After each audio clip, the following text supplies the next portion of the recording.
Well, hello everyone. We are here today with Toby Israel. Now, Toby, how are you today?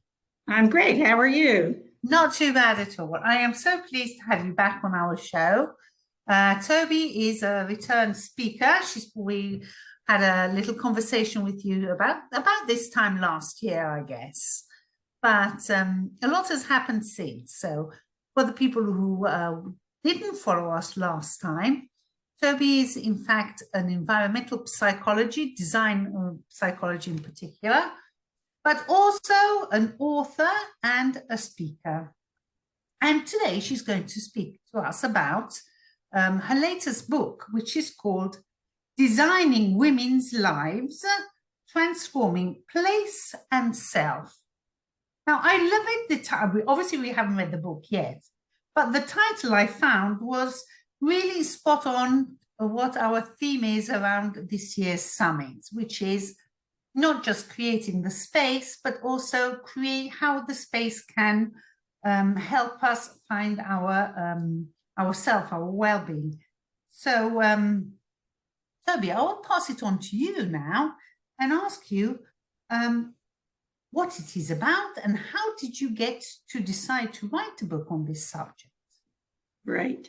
Well, my first book, Someplace Like Home, Using Design Psychology to Create Ideal Places, dealt with men, famous men in the world of placemaking. And to understand what made them tick, what their psychology was, I took them through a series of exercises. And like most of us, I found out that we all rework our past history of place. We replicate it, we reject it, or we do some combination of the two, often unconsciously. And I was very intrigued by that idea, and I developed the field of design psychology and began to give workshops about this topic. And what I soon realized was that it was mostly women who were taking the workshop. And I thought, well, why mostly women? Why is that? So that's what led me down the path to writing this book. Okay. And can you give us a brief outline of what you are doing? For example, the first, I know you divide it up into several parts, this book. So can you take us through this process of why it's divided into these parts and what are the key factors for each? Okay, well, I think, first of all, just to lay the groundwork, let me just say what design psychology is for those who didn't hear the previous recording. Exactly. Quite right. Sorry. That's okay. The official definition of design psychology is that it's the practice of architecture, planning, and interior design in which psychology is the principal design tool. And the purpose of design psychology is to create not only functional and aesthetic places, but places that are emotionally and socially satisfying as well.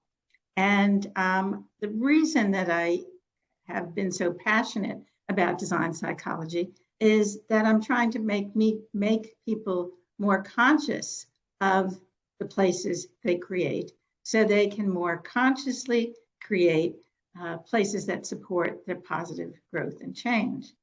But again, I'd focused mainly on men.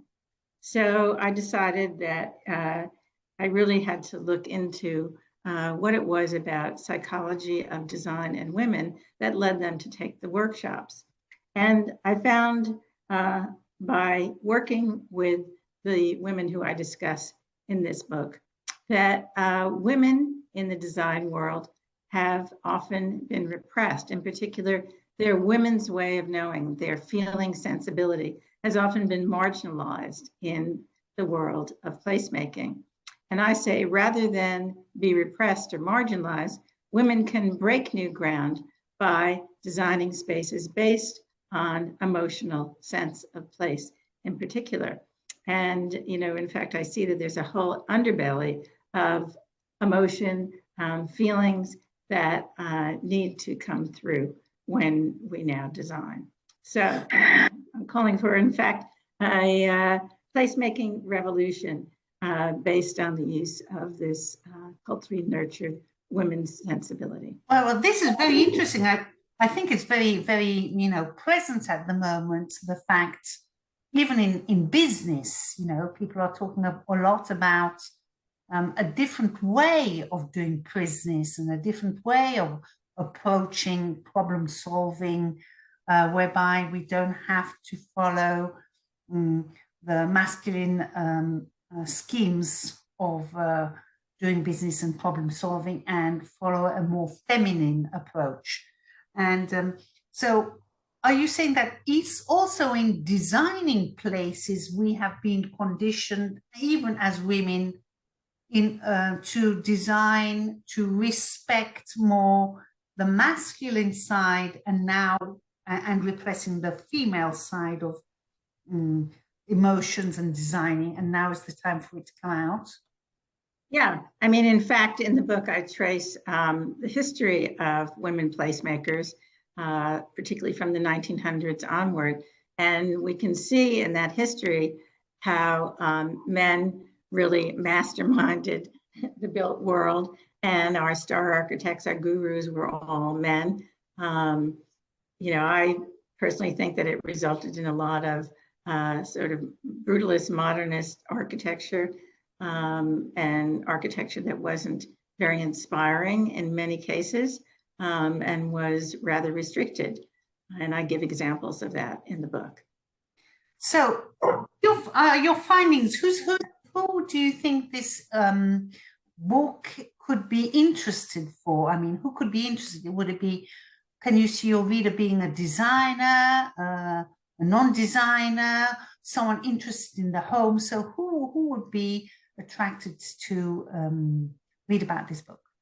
Well, I think and hope a range of readers, anywhere from professional designers, design students, meaning architecture, interior design, even landscaping and planning professionals. Also, then mental health professionals, because it's talking a lot about the psychology of design, and how you can use design psychology to create a healthier space, which results in a healthier sense of self.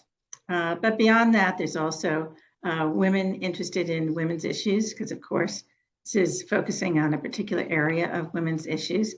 And last but not least, women in general. We all have a home. We all have a way that we express ourselves. And I think that you don't have to be a designer to understand the points that I'm making in this book. Perfect. So this will be very. So can you tell me, in the book, you refer to transcendent liberating design. So right. Can you TLD? Right.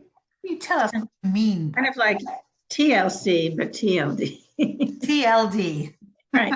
So by transcendent, I mean design that captures our emotional experience of place and makes us feel alive, connects with our inner sense of self and awe.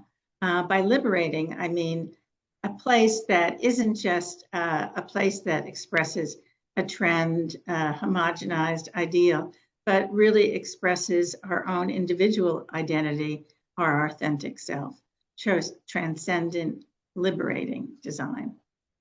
Oh gosh, that's quite intense and complex.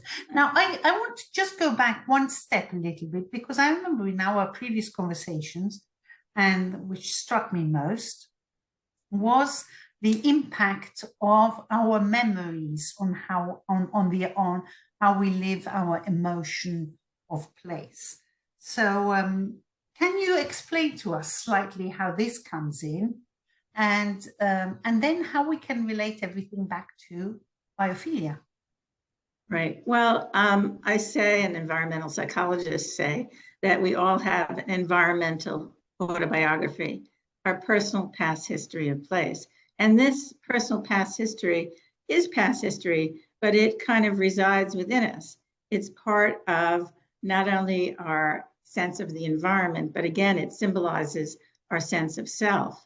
So, memory is a strange thing. We have the short-term memory, but then we have that long-term memory. And in the case of the environment, it's often in not just visual imagery, but sounds, aromas, feelings, and they're there. And they can come through either unconsciously, or we can mine them to create places that are transcendent and liberating, that connect us to ourselves. And in that way, it's similar to biophilia, because I guess one definition of biophilia says it's the human urge that we have to feel connected to the natural world and other people. So similarly, when I take clients through my exercises, I find that very often their memories are of natural places like seaside, the ocean, a forest, or something like that. And they perhaps have recreated that in their present environment, but perhaps not. But if we can get people to realize that they have this treasure chest of past place experiences that they can reach into, we can create more satisfying places. Right now, for example, I'm vacationing in a community with 700 homes. And even though there are 700 of them, it's a very light footstep in the environment. Most of what's here is flora and fauna and the sound of birds, wonderful things. And so it makes that come to the fore, that transcendent sense of place that makes you just fall in love with nature, biophilia. Whereas if you walk down the road, you might find another community of 700 homes where the house is a big footprint and the environment is manicured.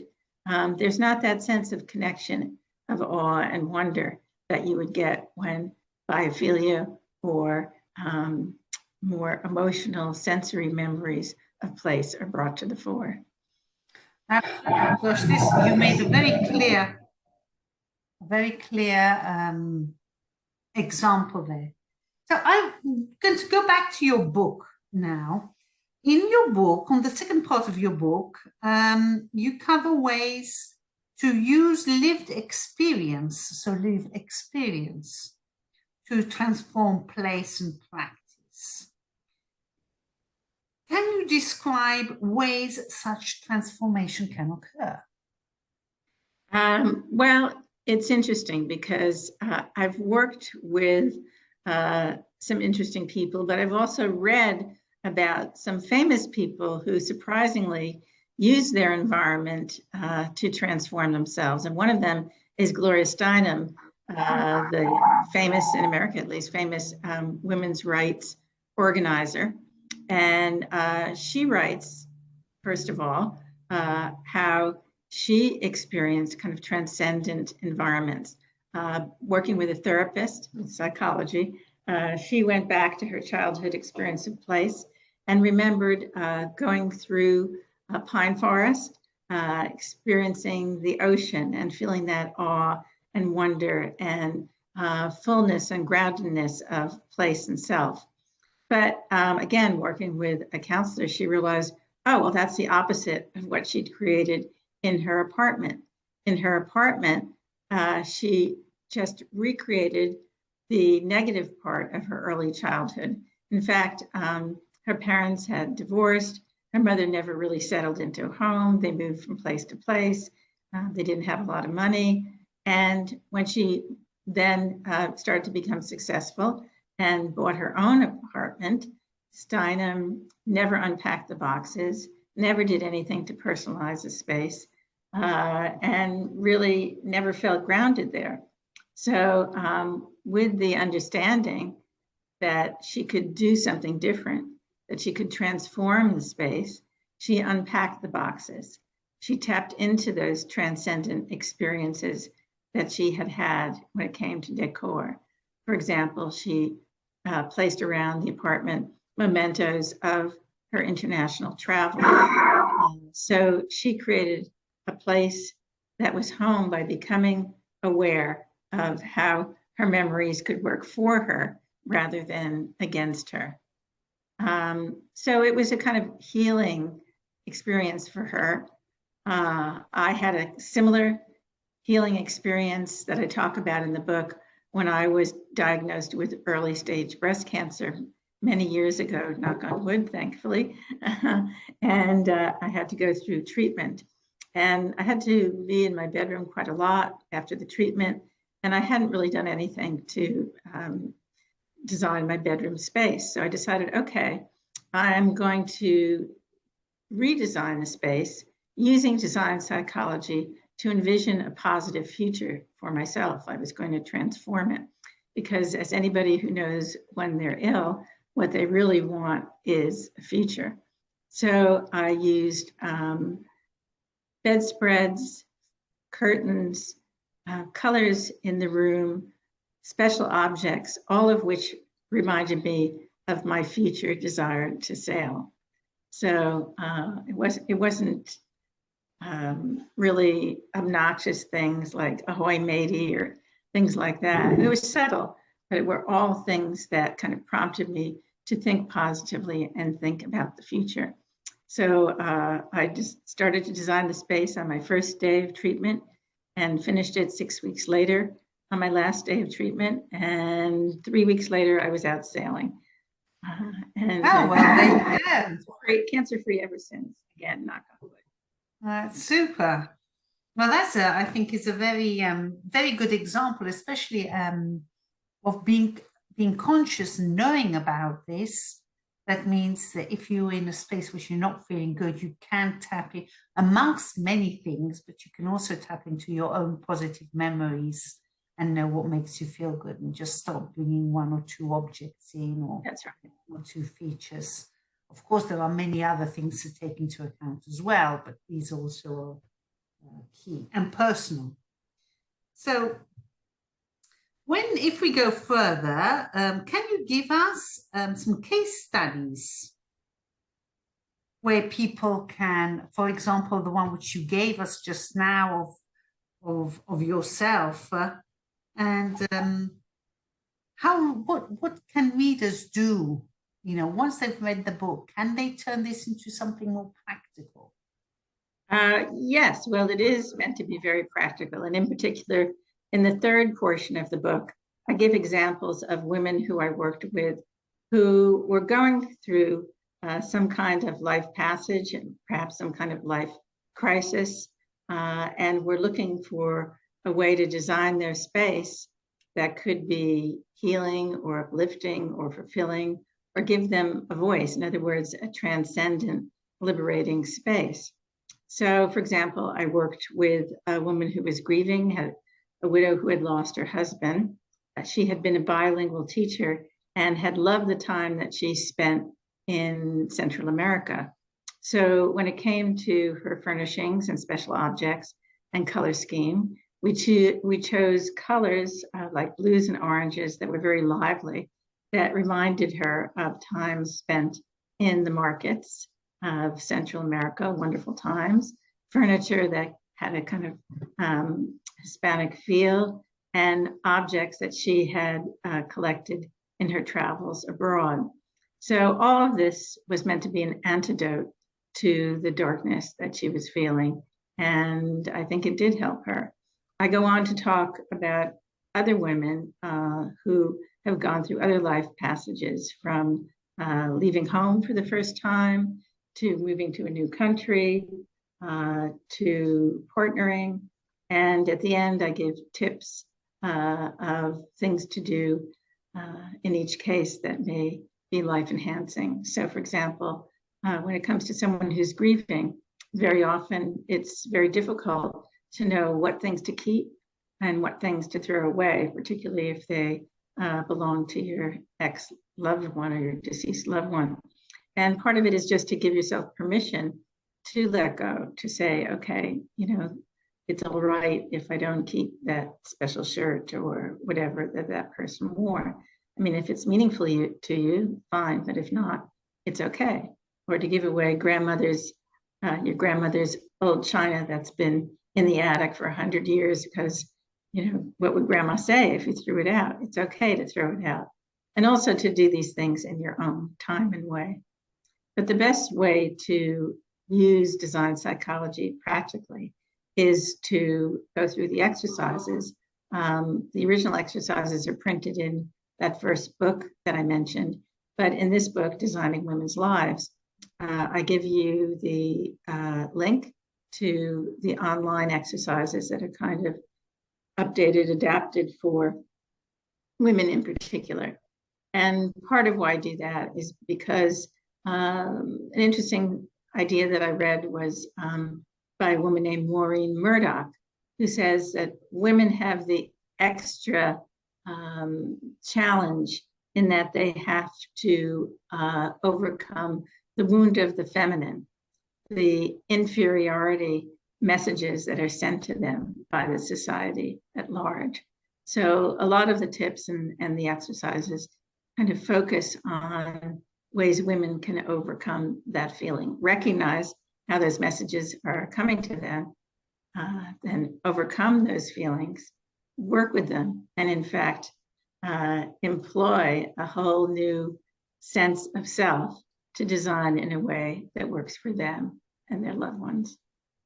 Well, this is very interesting, and I'm going to close off this little conversation, which has been definitely been interesting, and we are certainly looking out for this for the book when it comes out available on Amazon. There's the link in your bio, but I want to ask your opinion. Do you believe that with this book, and obviously there is, as I said before, a bit of noise around the fact that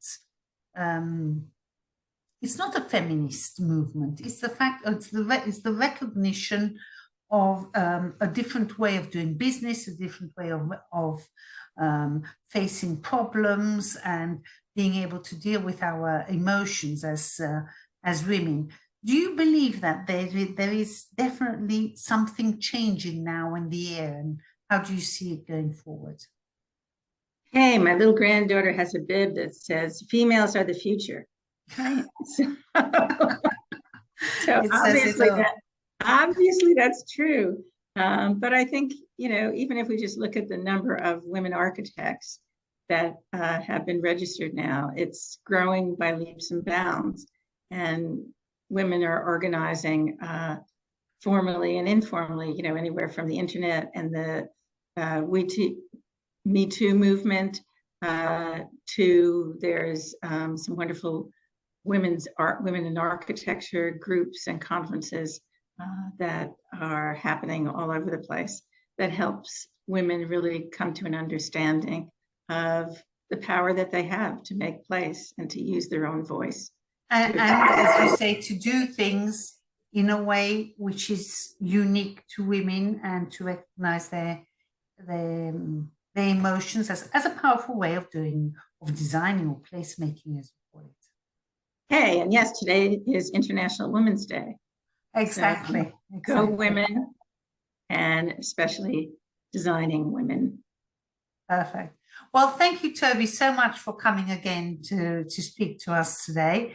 It was very interesting, and we'll see you, who knows, sometime again soon. Okay, great. You take care. You take care. We'll keep in touch. Bye-bye for now. Bye.